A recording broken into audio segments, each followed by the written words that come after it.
उनके एब्डक्शन के बारे में जब रिपोर्ट दाखिल हुआ उसके बाद हमारी अलग अलग टीम इसके ऊपर काम किया। उसमें एलसीबी, लोकल पुलिस, ये सभी ने अलग अलग टीम बना के पहले तो उनकी डेड बॉडी मिलना बहुत ही मुश्किल था, इसलिए हमने जवार से लेके त्र्यंबकेश्वर तक पूरा रोड ओपनिंग किया था।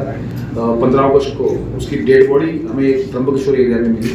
उसके बाद हमारी 2 टीम काम कर रही थी, उसमें से समृद्धि हाईवे और छत्तीसगढ़ तक पूरे सीसीटीवी देख के उसका रूट पहले पता किया गया। उसके बाद उड़ीसा तक हमारी टीम गई।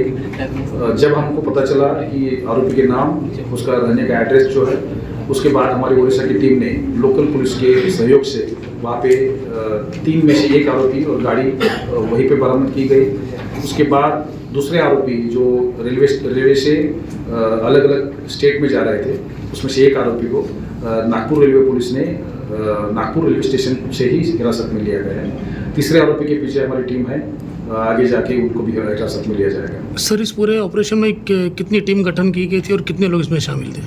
इसमें 6 टीम गठित की गई थी, कम से कम 40 लोग उसमें कार्यरत थे और वहाँ के अलग अलग स्टेट के पुलिस भी उसमें, उनका भी सहयोग बहुत बड़ी तरह से मिल रहा है। सर, हत्या करने का मुख्य कारण क्या था? अभी तक के इन्वेस्टिगेशन में यही सामने आ रहा है कि ये गाड़ी उसको लोकल उड़ीसा डिस्ट्रिक्ट में चलाना था, वहाँ पे टूरिंग पे लगाना था और उस पर जो भी आमदनी है उस पर गुजराना करना था। यही प्राइमरी तो इन्वेस्टिगेशन में सामने आ रहा है, लेकिन आगे जाके इन्वेस्टिगेशन में असल बात क्या थी, उसका कॉन्स्पिरेसी क्या था, किस तरह से उसने किया था और इसे क्यों चूज किया था, आशिक को ही क्यों चूज किया था, इसके बारे में सामने आ जाएगा। इसी इलाके में आरोपी रह रहा था, कह रहा था। ये आरोपी पिछले कुछ सालों से, एक आरोपी तो पिछले 20 सालों से ये बोईसर में रह रहा था। उसमें से 2 आरोपी जो है पिछले 6-7 महीनों से यहीं पे काम कर रहे थे। ये एक ही गांव के होने की वजह से एक ही लोकेलिटी में रहते थे। उनका पूरा ये क्राइम के बारे में पूरा प्लान ये बोईसर में उनका किया उन्होंने। सर, उनका उद्देश्य अगर गाड़ी चोरी करना था तो उन्होंने उसकी हत्या क्यों की? उसके लिए वो दूसरा भी तरीका अपना सकते थे।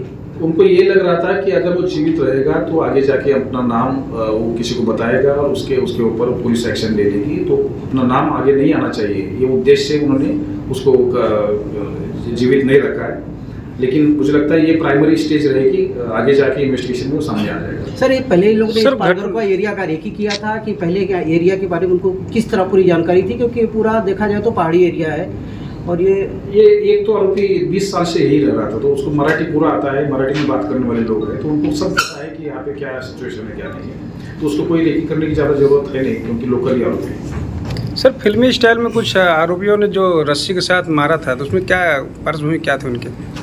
उन्होंने अपने साथ एक रस्सी रखी थी, जो पीछे जो बैठा था ड्राइवर के, उसने अपना गला ये रस्सी के सहारे गला घोट दिया और सामने जो बैठा था आरोपी, उसने जो 2 नंबर का आरोपी था, उसने उसके बॉडी के ऊपर बैठा था, जो कि उसके हाथ पैर नहीं हिल पाए और उसको वही दबा के मार सके।